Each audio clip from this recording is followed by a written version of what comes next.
Si uno mira las cifras oficiales, a primera vista parece que Colombia va por buen camino. La pobreza baja, la economía mejora. Pero al mismo tiempo, las calles se llenan de protestas y las cárceles están a reventar.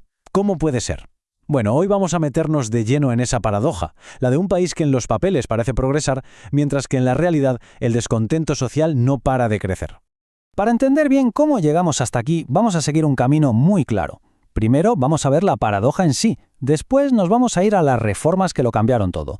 Veremos cómo se transformó la protesta social, cuál fue la respuesta del Estado, y al final nos haremos la pregunta del millón: ¿estamos midiendo las cosas que de verdad importan para el bienestar de la gente? Vamos a empezar por el corazón del asunto, la contradicción. Por un lado tienes la historia que nos cuentan los números, la de un país que va para adelante. Y por otro, la realidad que se vive en la calle, un malestar que se siente y que crece. Son dos narrativas que chocan de frente.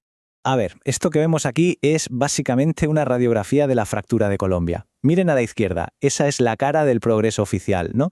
La pobreza monetaria que baja casi a la mitad. Suena genial. Pero ojo, miren a la derecha. En el mismo periodo, las protestas sociales y la gente en la cárcel se disparan. O sea, no son solo dos tendencias, son dos mundos paralelos que, al parecer, no se tocan para nada. Entonces, la gran pregunta es esta: ¿cómo es posible que mientras una parte de la sociedad parece mejorar, la insatisfacción y el conflicto no paran de aumentar? Para encontrar la respuesta tenemos que viajar un poco en el tiempo, a la década de los 90. Y es que ahora vamos a ver esas leyes que de alguna manera redibujaron el mapa social de Colombia. Fueron cambios que casi sin darnos cuenta pusieron las bases para la inseguridad y la precariedad que se viven hoy. Y aquí viene algo que es fascinante, casi irónico.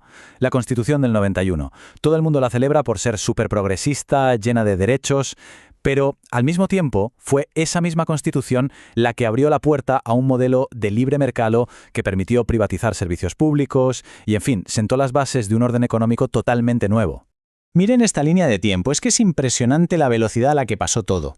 En apenas 12 años se aprobó una ley tras otra que fueron desmantelando el sistema que había antes. Se empezó flexibilizando el trabajo, luego se privatizó la salud y las pensiones y se terminó con todavía más desregulación laboral. Fue literalmente un cambio total en las reglas del juego y en tiempo récord. ¿Y cómo se sintió esto en la vida de la gente? Pues de repente, tener un contrato estable era casi un lujo. Despedir a alguien se volvió mucho más barato para las empresas. La tercerización se hizo la norma. Y los sindicatos, claro, perdieron muchísima fuerza. En la práctica, todo el riesgo que antes asumían las empresas ahora caía directamente sobre los hombros del trabajador, creando una sensación de incertidumbre constante. Y esto nos lleva, lógicamente, al siguiente paso, porque el descontento no se esfumó solo porque los sindicatos se debilitaran, simplemente cambió de forma. Se salió de las fábricas y se desbordó a las calles en forma de protestas mucho más amplias, más diversas y muchas veces más impredecibles. Y hay que decirlo claro, no se puede hablar de esto sin mencionar la violencia. Ser sindicalista en Colombia ha tenido un costo altísimo. Hablamos de miles de asesinatos. Esta violencia, sumada a las nuevas leyes, pues provocó que la acción de los sindicatos cayera en picada. Este gráfico lo deja clarísimo. Fíjense en la primera barra, la de las luchas sindicales. Es bien bajita. Ahora compárenla con la de al lado, la de las luchas sociales. La diferencia es abismal. El descontento no se fue a ninguna parte, simplemente encontró un nuevo campo de batalla, en la calle, con gente nueva al frente. Así que esta es la idea clave. El malestar social no se evaporó, solo mutó. Encontró otras formas de salir, por fuera de los canales de siempre, y se manifestó en las calles de una manera mucho más general y a veces más caótica.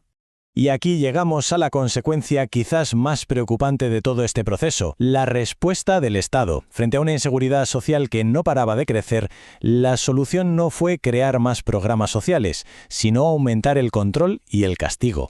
La imagen que vemos aquí, aunque no sea de Colombia, captura una verdad que es universal.